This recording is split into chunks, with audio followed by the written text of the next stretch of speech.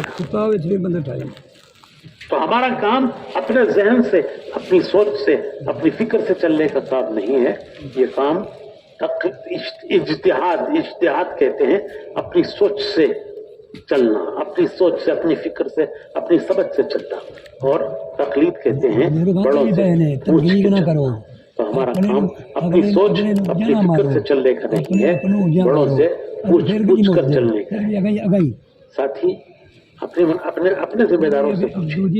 ذمہ دار علاقے کے ذمہ داروں سے پوچھیں، علاقوں کے ذمہ دار رائمنڈ سے پوچھیں، اور دنیا کے ملکوں کے ذمہ دار وہ شورا سے پوچھیں. شورا سے پوچھ کے چلیں.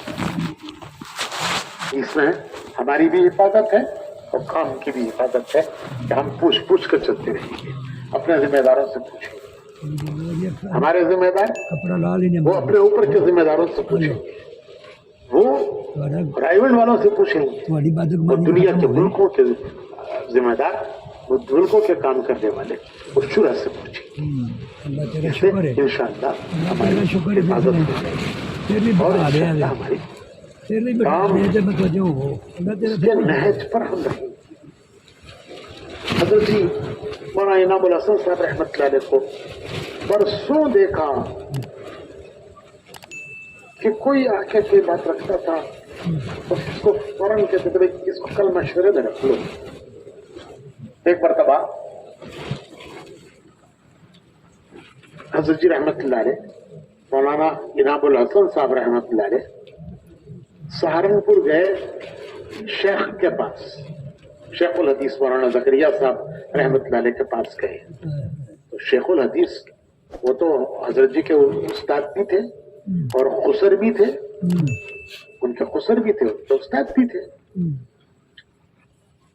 تو شیخ جو ہے پکارا، مولی انعام پکارا کرتے تھے، پیار سے محبت سے مولی انعام پکارا کرتے تھے. تو شیخ کے پاس جب گئے تو شیخ نے پوچھا کہ مولی انعام تم تو حضرت جی بن گئے، تو تمہارے حضرت جی بننے سے کیا فرق پڑا؟ آدمی جب کسی بڑے مقام پر پہنچ جاتا ہے تو اس میں غیر محسوس طریقے سے تبدیلی آ جاتی ہے. اور آپ اتنے بڑے مقام پر پہنچ گئے ہو کہ سارے عالم کے امیر بنے ہو، سارا عالم تمہاری بات مانتا ہے. اللہ نے وہ مقام عطا فرمایا تھا کہ سارا عالم کیوں نہیں کرتا تھا، کیوں نہیں پوچھتا تھا، حضرت کا فرما دیا، حضرت کا فرما دیا. تو اللہ نے وہ مقام عطا کیا تھا. تو اتنے بڑے مقام پر پہنچ کر جب آدمی بڑے مقام پر پہنچ جاتا ہے تو اس کے اندر تبدیلی آ جاتی ہے. تو یہ مطلب تھا شیخ کا کہ شیخ نے پوچھا حضرت جی سے کہ مولی انعام تم تو حضرت جی بن گئے، تمہارے اندر کیا تبدیلی آئی؟ تو حضرت جی نے عرض کیا کہ حضرت پہلے ہماری ایک رائے ہوتی تھی، پہلے ہماری ایک رائے ہوتی تھی. حضرت جی کی رائے بڑی مضبوط رائے ہوتی تھی. مولانا یوسف صاحب رحمت اللہ علیہ فرمایا کرتے تھے کہ میں کوئی کام مولی انعام صاحب کی رائے کے بغیر نہیں کرتا، میں ان سے پوچھے بغیر. اور مولانا یوسف صاحب فرماتے تھے کہ میں ان کی رائے کے بغیر کوئی کام نہیں کرتا،